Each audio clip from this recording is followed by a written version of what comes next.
The Russo-Ukrainian war has had the largest mass propaganda campaign since the Cold War, with mass disinformation campaigns and misconstruing facts. Since I'm in the English-speaking world, aka the West, I'm going to focus on our side of the world, as every day I see people repeat a lie and even think Russia is losing this war right now. We seem to believe only the other guys like China or Russia has propaganda, and we personally wouldn't fall for it. We're liberal democracies, equal societies, but sometimes it's even worse over here. But you deserve the facts of this conflict, no matter how uncomfortable, and it's okay to have been fooled by any of these. The mainstream media and the governments have refined their tactics and online campaigns for many decades now. We're basically living in George Orwell's 1984 at this time, especially with things like newspeak, a controlled language of simplified grammar and restricted vocabulary designed to prevent people from being able to think critically. They're trying to create an alternate reality for us to live in. Now, this video is not easy to make, considering I'm part of the anti-Russian country bloc who's directly funding Ukraine, and the picture of the bloody butcher Ivan coming to conquer Europe has been in satirical maps since the 1800s. So there's a lot of propaganda to work through here. I'll also include timestamps in the video timeline if you want to watch a specific part.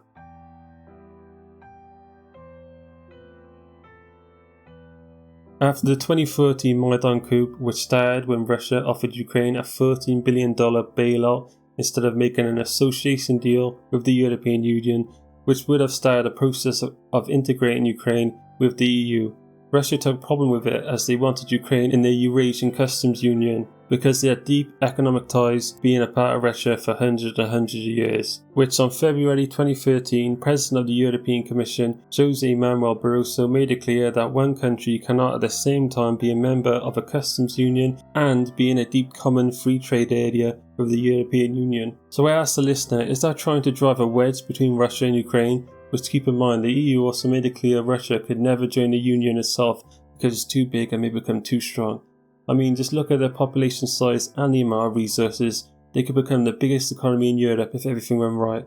Does that sound like the EU sees Russia as a competitor for the domination of the European continent? Open question, your interpretation on this matters. But in the 2014 Maidan coup that included a barricaded protest camp and Ukrainian far-right paramilitary groups, resulted in about 2,000 casualties, which made the legal leader of Ukraine, President Viktor Yanukovych, flee the country afraid of his life, included US government employees in the square saying, and I quote, "F the EU," because the European Union was afraid it caused a war in Ukraine.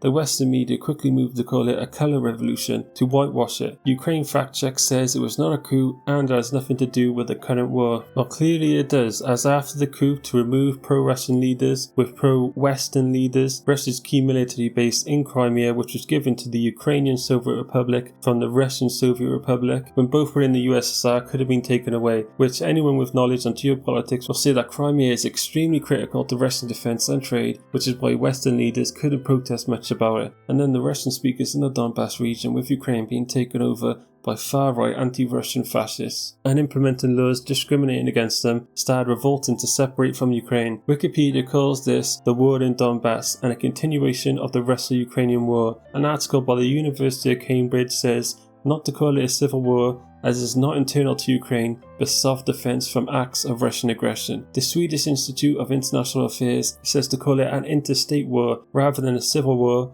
and talks about Ukraine's quote-unquote so-called separatists. The Irish Republican Army was funded by countries such as Libya's Gaddafi between the 1970s to the 1990s, including explosive shipments of Semtex. Training and financing, the aid taken a lot of lives around the UK, also funded by the Irish diaspora, particularly in the New World like the United States of America, yet there was still obviously a civil war, and on the Wikipedia page it lists nobody but the IRA groups versus the UK armed forces with some loyalist movements, aka the people who are actually involved all the way in the conflict. But we're supposed to use newspeak in relation to Ukraine to restrict how we picture the whole thing and view people having an uprising as unjustified, when the people there are Ukrainian citizens, so there was Ukrainian citizens taking up arms on their own government. But somehow, despite meeting the definition, it's not a civil war, but it's a continuation of the war with Russia, an interstate conflict or a hybrid war. In your country now, there are people angry with the state of things. Maybe they're socialists or some group who don't feel represented enough.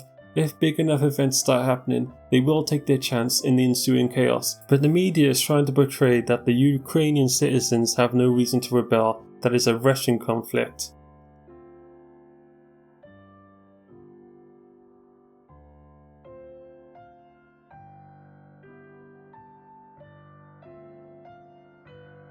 Ukraine has imposed numerous anti-Russian policies, which, keep in mind, Ukrainians and Russians are both descended from the ancient Rus, so this is specifically to target the Russian language, and the Russian speakers primarily live in eastern Ukraine and Crimea. Russian was removed as a minority language in 2013, and the courts declared it unconstitutional to have a law protecting the Russian language, meaning it will never allow the use of Russian in courts, schools and other government institutions in the areas of Ukraine where the national minorities exceed 10% of the population. Then in 2019, Ukraine made a law making Ukrainian the only allowed language in all public spheres outside of private communications. The law is so draconian that Human Rights Watch and the Venice Commission expressed concern, and the European Union forced changes in 2023. In 2022, Ukraine put restrictions on the books and music in Russian, prohibited imports of books from Russia, Belarus and the eastern Ukrainian Russian-speaking regions, now under Russian control. You need to be on a special whitelist as a Russian artist for any of your media to be allowed in Ukraine. Russian is a native language for almost 30% of Ukrainian citizens.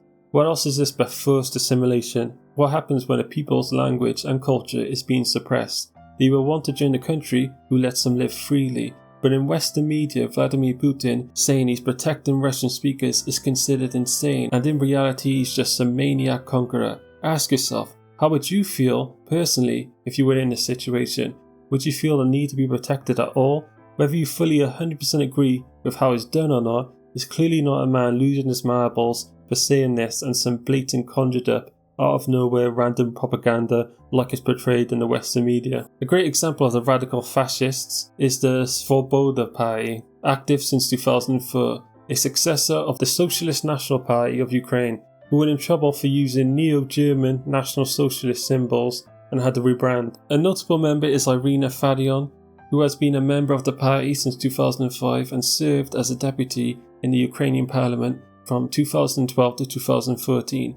She argues the Russian language must be removed for, quote, decolonization of Ukraine, end quote. The way she goes about this is going to kindergartens and berating young children who use the Russian way of saying their name. Yes, this person is allowed to go to kindergartens to entrench anti-Russian sentiment in children. She also has bragged how she tells her 3-year-old grandson to punch any child in the face who says hello in Russian to teach them to speak Ukrainian from young. There was also a protest in 2023 in Lvov University where she teaches that over the fact she called the Ukrainian Azov battalion scum. And she can't call them Ukrainian, quote. There is no Russian-speaking population, there are Ukrainians and there are Katsaps, a slur for Russian. Because a lot of soldiers are Russian-speaking, these are peoples on the front risking their lives for Ukraine while she's teaching classes, berating them for simply speaking their mother tongue. A quote from the students: "My father is a soldier and I worry about him all the time," a student from Lvov Polytechnic said. "When a professor at my school says such disgusting things, it's impossible to stay silent. She teaches some of my classes.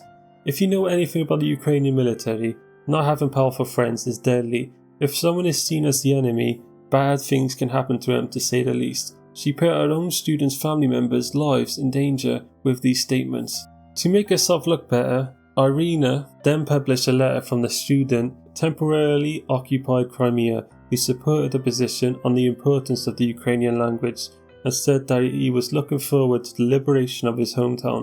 Irina did not conceal the student's personal information, including his name and the city where he studies, which ended up in the student having to make a public apology on video about the letter, since of course he's in the middle of a war zone surrounded by Russians supporting a Ukrainian fascist. This is a type of political discourse you get in Ukraine that the West does not see. Now, you may have heard about Ukraine's National Socialist German Workers' Party problem, the political ideology that ruled Germany, notably during World War II.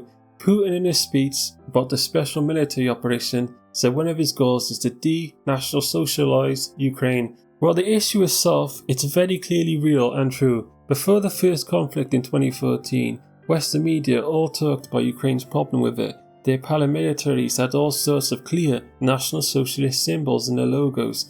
It's not anything you can just brush past like the Iron Cross, where they could just be religious and like the design. Clear symbols that it can't really mean anything else and is blatant peacocking. Although now it's been more whitewashed to keep Western funding going, these paramilitaries have a lot of power, like accompanying police on raids with weapons and storming council buildings to make them pass budgets. They wield a lot of power in Ukraine and have youth wings to raise them up to be zealots about their causes.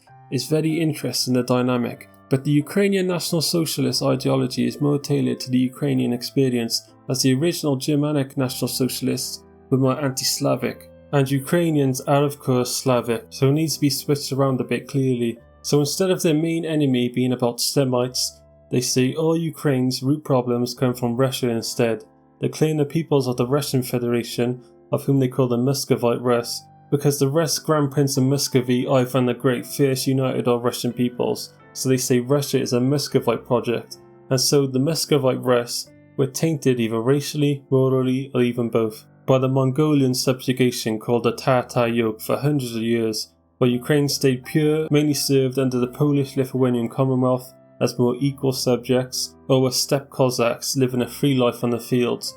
They claim Ukraine developed very much independently of the Muscovite Rus, who were basically forced to become cruel as a survival tactic under the yoke. Some claim the Muscovites basically stole the Russian identity from Ukraine and ran with it, as Ukraine is the older Rus peoples. Before 2014, Ukrainian and Russian were seen as a fluid identity that one can shift back and forth. Only the niche hardcore nationalists were trying to create a fully independent Ukrainian identity. The vast majority saw very little difference between either peoples, because of course Ukraine and Russia were seen as one Rus peoples, just with a lot of autonomy and infighting, which is why they were called princes and grand princes in the Rus lands instead of just being kings like in Western Europe or elsewhere.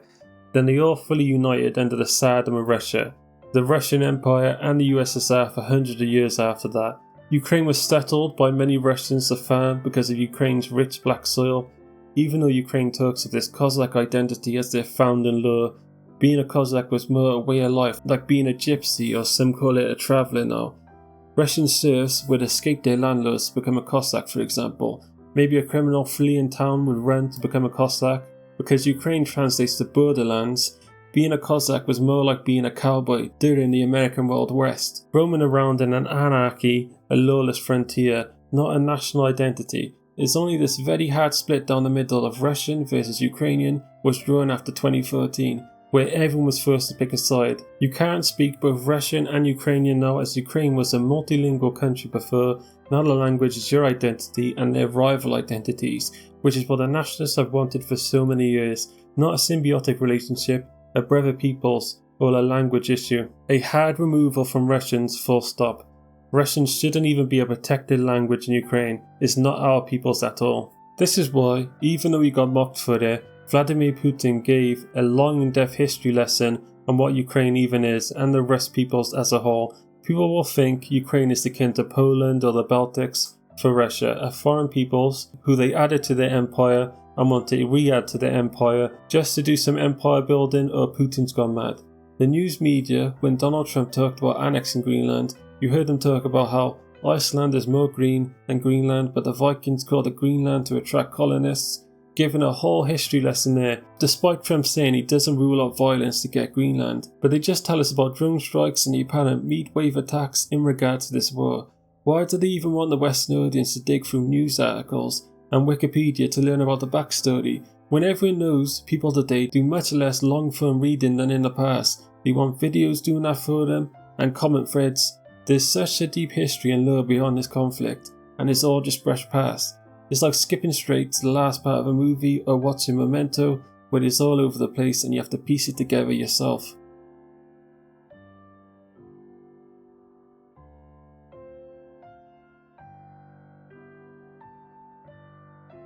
Volodymyr Zelensky appeared on a Lex Friedman interview, and it's a quite funny interview as Lex wants to interview Zelensky in Russian, as Lex was born in Russia, is his native language, and the idea is Zelensky can express himself a lot better than in English, which of course Ukrainian is very close to Russian, and in Ukraine a lot of people are dual-linguistic. But then Zelensky was floating around from Russian to Ukrainian to English to make a point Ukraine isn't Russian. It's quite an awkward interview for reasons like that, as obviously Lex has a lot more sympathy to Russia than the people Zelensky talks to, and it irritates him a bit, but still it's a fun watch. But in this interview, when Lex Friedman talks about corruption, Zelensky said he's making a point to catch them, and if he finds any, they get a slap on the wrist. I should note for fairness sake, in English, slap on the wrist means a very light punishment, but their version is stronger, like saying a kick up the behind. Let's look into that by going back a bit. Zelensky was a comedian who did a show about an honest outsider becoming a Ukrainian politician and later becomes the leader of Ukraine,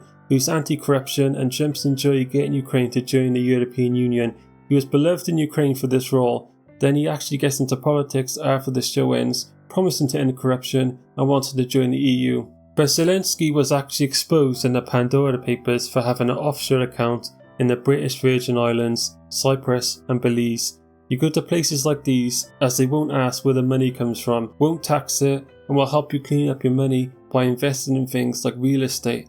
Zelensky and other partners' companies owned expensive London property. This is very common practice for money laundering, which is very sketchy. Zelensky's current chief aide, Sergei Shafir, who's the head of the country's security service as well now, were part of the offshore network, and by the time of the 2019 election, Zelensky handed his shares to Shafir. But now there seems to be an arrangement where Zelensky will continue receiving money from the company while the dividends being paid to a company owned by Zelensky's wife.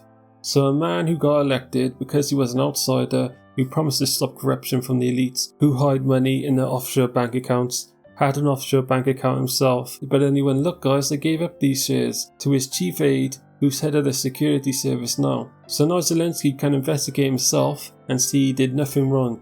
Why would Zelensky give up the company's shares in the first place if there's nothing fishy about it?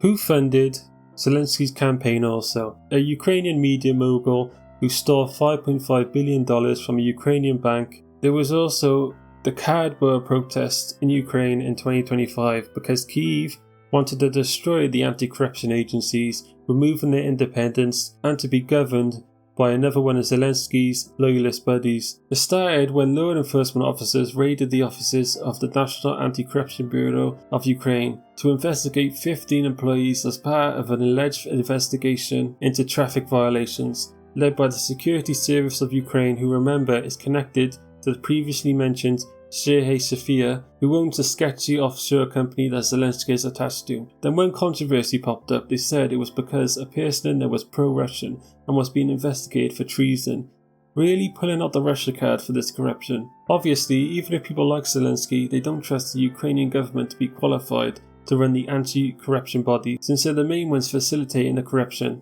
During wartime they wanted to do this. What is happening with all the financial aid that's been given to them during this war? We don't know. It could be on a battlefield or not. Is this why Zelensky is filming videos pretending Russians haven't taken places because the West is wondering why Russians are doing so good despite all the money taken?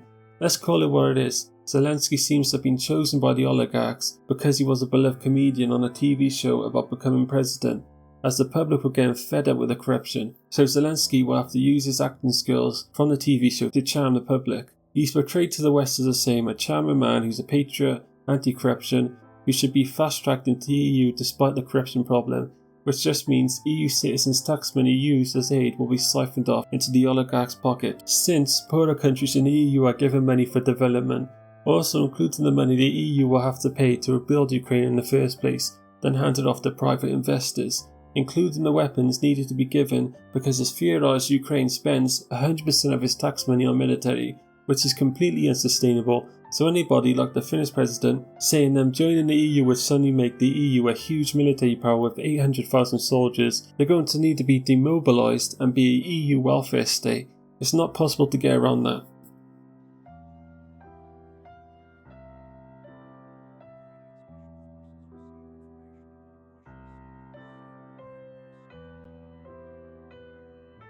The first example people use to say Russia doesn't respect treaties and you can't make peace with them, which is extending the war since Russia doesn't want a peace treaty that includes NATO troops on their borders, is the Budapest Memorandum. The narrative being Ukraine gave up its nuclear weapons for, among other things, security assurance, which they worded it that way, assurance not guarantees for a reason, from Russia, the United States and the United Kingdom. People also say Ukraine should have kept its nukes. So the treaty was 20 years before the first conflict in 2014. A lot can change in 20 years. Your security can be assured for now, but if you change your foreign policy, you change the rules, you change the game. For example, in 2013, the government of Belarus complained that the American sanctions against it were in breach of Article 3 of the memorandum. The US government responded that its sanctions were targeted at combating human rights violations and other illicit activities of the government of Belarus and not the population of Belarus, and also noted that the memorandum is not legally binding, because clearly what it was meant to do is make it so Russia doesn't immediately attack Ukraine after receiving the nukes, which is why two foreign powers were included. The United States was never going to annex Ukraine. It was also in the West's interest not to create a bunch of new countries with nuclear weapons they'd have to deal with eventually. The signing powers didn't see this as a forever treaty that makes it so you can never ever do anything to them. They saw this as a temporary solution. It was also signed under duress for Russia. During the fall of the Soviet Union, the economy was crashing, Boris Yeltsin led a coup, and a bunch of countries declared independence, with their newly created armed forces taking all the weapons stationed there. There were vast stockpiles of weapons, so much that Ukraine was selling off its stockpile for decades and still had a bunch left for the war in 2022. Ukraine leveraged the fact that they had the Russian Black Sea Fleet and nuclear weapons for concessions, such as for $2.5 billion of gas and oil debt cancellation. They would also go back and forth reversing these agreements, saying they'd only lower it a bit and demand more compensation, which caused a headache for the United States, who weren't really eager on a bunch of new nuclear powers popping up. In the end, the US had to fork over hundreds of millions of financial aid. Ukraine also wanted to use the weapons as leverage to gain international recognition instead of being seen as a rebel state. But the big thing, Ukraine couldn't have become a nuclear power. Russia had the launch codes, but also the two regiments of the UR-100N SS-19 missiles in Ukraine were withdrawn to storage because the warhead components were past their operational life, and Ukraine's political leadership realised that Ukraine could not become a credible nuclear military force, as they could not maintain the warheads and ensure long-term nuclear safety. These weapons would have had to been gotten rid of anyway. It was better off for them to use it the way they did, as leverage to gain concessions from the major powers, while ensuring the safety while doing so. Then we have the Minsk Agreements signed after the first 2014 conflict. The Minsk Agreements were signed in the city of Minsk, Belarus, with Russia and the European Union to create peace between Russia and Ukraine, with stopping the fighting with Russian separatists in eastern Ukraine. These included Minsk I agreements in 2014 and Minsk II in 2015. Notably, this was a deal done without the United States. This came under increasing scrutiny as both sides ascribed blame to the other for fighting continuing and a full-blown Russo-Ukrainian war taking place in 2022. It's also pointed to for why Ukraine can't accept a peace deal without NATO membership, in some form because Russia never honoured prior treaties. The agreements included Eastern Ukraine being full of Russian speakers attaining a special status with more autonomy and having more political say, with the new rights being enshrined in the Ukrainian constitution, which Ukraine couldn't politically implement due to Russophobia being at an all-time high. Local elections taking places in these areas, which Ukraine didn't want to do, amnesty for the separatists, which Ukraine also didn't want to legitimize them, which obviously meant the separatists would just keep fighting rather than being put in prison or executed. I don't see how they expected the civil war to end without that. Kyiv also saw this as a temporary solution due to battlefield defeats and signed under duress. Russia's problem is that they signed an agreement and Ukraine just didn't want to implement them and saw it just as a way for Ukraine to be rearmed.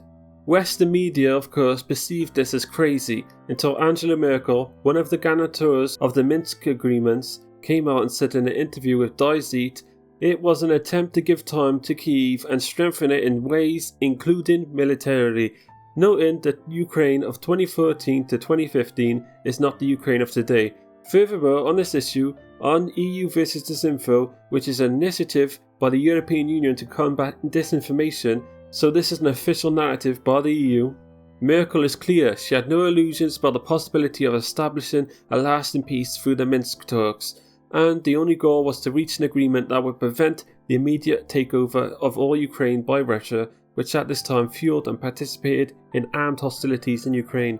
So when Ukraine didn't want to fill the agreements, and the Western powers admittedly used this as an illusion to start arming Ukraine to be able to beat Russia, then tried to get Ukraine into the Western alliances like the EU or NATO, I can't see why Russia can be solely blamed for not honouring the agreements, and this is used to say no peace deal can be done with Russia because we tried before. It also makes sense why Russia wants the complete surrender of Ukraine rather than NATO or the coalition of the willing on their newly established borders. Are we just going to use this peace deal to arm Ukraine some more for round 3, but instead this time NATO troops are armed finally to crush Russia? These are things everyone should be thinking of instead of treating Russia as a bad actor who can't use logic. We specifically need a why would Russia sabotage the agreements and restart the war too. For Ukraine, we have them wanting to suppress the Russian speaker's political power and rise in Ukrainian nationalism. Why would Russia though? You can say Russia wanted to take over Ukraine. Why didn't they take it right then when it was at its weakest? Why give Ukraine and the West almost a decade to prepare instead? That would be a prime opportunity. Even now in their peace talks, people say Ukraine can't even make peace without joining NATO because they don't only want Eastern Ukraine, they want all of it. The same guy, Vladimir Putin, has been charged this entire time. Yes, basically the same people in government. So this is either a great strategic blunder by Russia, which is very possible, or a misinterpretation of Russia's true intentions and foreign policy. It's things like this, which is why we had the horrific World War I, which most agree shouldn't have happened, and a peace deal should have happened way earlier once we saw the consequences of trench warfare, because each bloc treated the other as someone that could simply not see reason and was just hell-bent on world conquest. The German ape barbarian was used in propaganda posters to make them seem like wild, destructive forces of nature. The American president said this is democracies versus autocracies, acting like a different forms of governments will always be at odds and you need to make them completely collapse to have peace. War is peace. Very 1984. Why can't we learn and treat countries as having legitimate interests as worthwhile as your own? If you can't work out something diplomatically with compromises and respect your differences, then war is diplomacy by other means. You get war.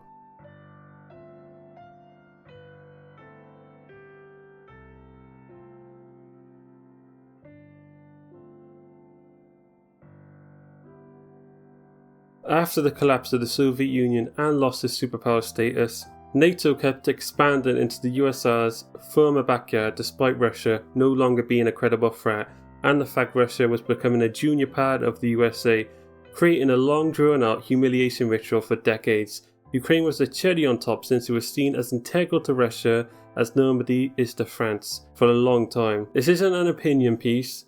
The man who won the Cold War for the US, George Kennan, said, "Why are you expanding NATO West? You were just humiliating Russia, which is creating a sworn enemy and damage the West's efforts to change Russia from enemy to partner."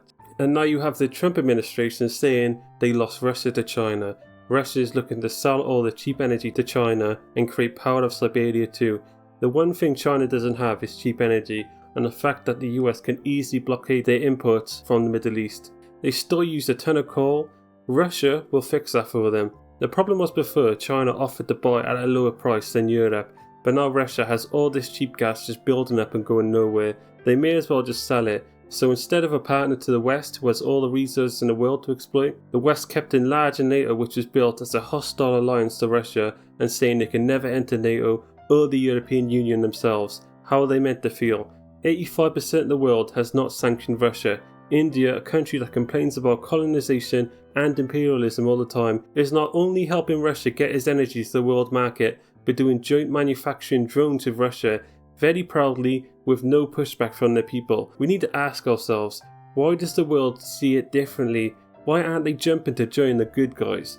Why is it only, apart from Europe, just US client states who want in on the conflict and the sanctions? Is there something we can learn from the neutral people on the sidelines? It can take a while to understand their viewpoint. At first, I thought maybe they're just mad at the West, but what I gathered is they see the West as arrogant because they simply can't take any blame for this war and will not find common ground. They saw what happened to Libya, Iraq and the decades in Afghanistan. They see the funding of Israel does some insane things.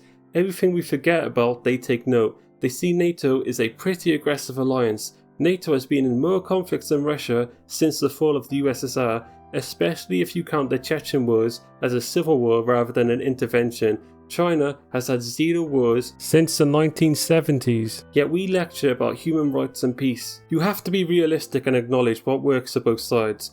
We're so used to just steamrolling some guys in sandals with an RPG, the West just can't fathom that someone actually has a say in how a conflict ends. Geopolitics is savage, and countries act like sociopaths. A lot of people who are into history will not be surprised. But if the other side is powerful, they get to dictate terms to you also. They get to decide how the war ends and what that looks like. It's not getting bored of flying around expensive F-35s in the mountains, so then you leave after. You need to make a deal that enhances your security and theirs. This is why 85% of the world sees the West as acting strangely, since they live in this sort of world where you have to make deals and compromise all the time.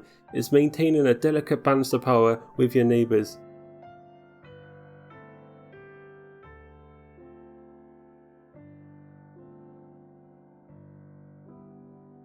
Another narrative is Ukraine is winning their war against Russia. I even heard it from politicians I personally respect, like Finnish President Alexander Stubb, who says no evidence has shown that Russia is winning this war. We constantly hear from Ukraine that when Russia takes territory, it's not strategically important, that they only defended it so hard as a trap. They pretend territory that is clearly taken is not by putting up a Ukrainian flag. Deep State Map, which is one of the most popular maps of this war, created by Ukrainians themselves, has been criticised by the Ukrainian military for showing encirclements that they deny. Deep State UA's team stating, "Not all commanders-in-chief like the truth." Further denial of a map update came on 12th of August 2025 during the Dobropilya offensive, where the now Dnipro Operational Strategic Group denied the capture of any territory during the offensive's initial breakthrough. It's routine that in-the-know map makers prove the propagandists of the military wrong, as is constant footage of what's happening on the ground. What's clear is Russia is advancing and Ukraine is retreating. It used to be a joke that Russia still haven't gained anywhere near the territory from the initial offensive that ended up in a retreat because of broken supply lines, but now it's pretty close to regaining it. Although it's slow,